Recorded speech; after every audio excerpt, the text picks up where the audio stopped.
ចុញពីរៀនទៅពុនស្រីគេដើរលេងបងព្រមយកបងធ្វើសង្សារនេះគឺជាស្នេហាកាលពីក្មេងពេលនេះពួកយើងធំពេញវ័យនៅតែរដា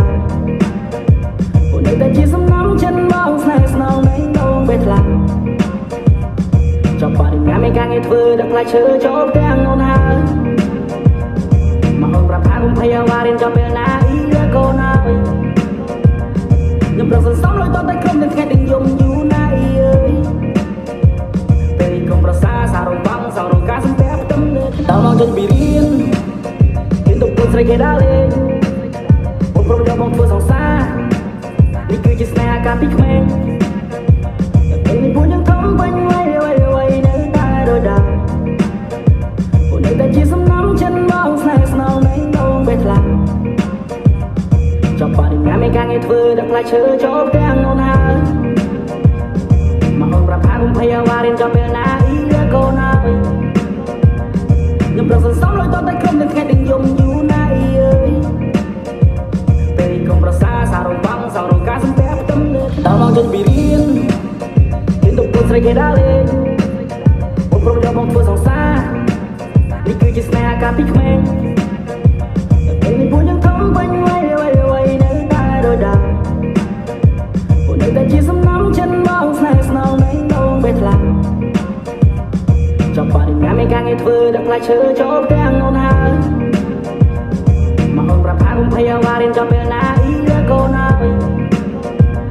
ខ្ញុំប្រឹងសន្សំលុយតតែក្រុមនឹងថ្ងៃទាំងយំយូរណាស់អីអើយ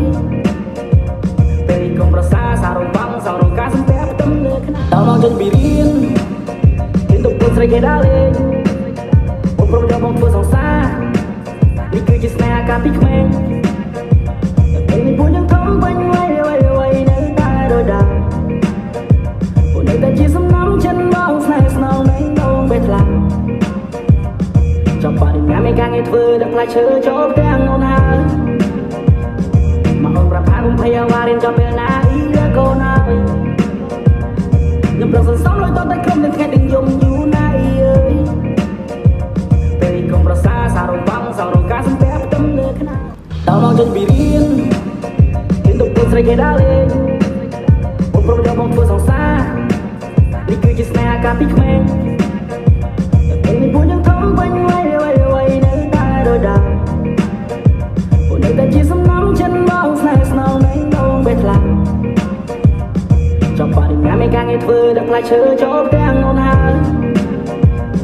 មកអូនប្រាប់ថាគុំភ័យអាវ៉ារៀនចប់ពេលណាអ៊ីកូនហើយខ្ញុំប្រឹងសន្សំលុយតតែក្រុមនឹងថ្ងៃទាំងយំយូរណាស់អីអើយពេលកុំប្រសាសារងបងសងរងការសំពះផ្ទឹមលើដល់មកចុញពីរៀន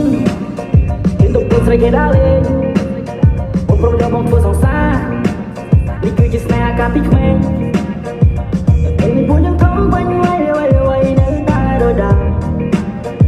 ពួកនៅតែជាសំណងចិនបងស្នេហ៍ស្នងនៃដងបេះថ្លាចាប់បរិញ្ញាមេការងារធ្វើដល់ផ្លែឈើចូលទាំងអូនហើយមកអូនប្រាប់ថាគុំភ័យអាវ៉ារៀនចប់ពេលណាអ៊ីកូនហើយខ្ញុំប្រឹងសន្សំលុយតតែក្រុមនឹងថ្ងៃទាំងយំយូរ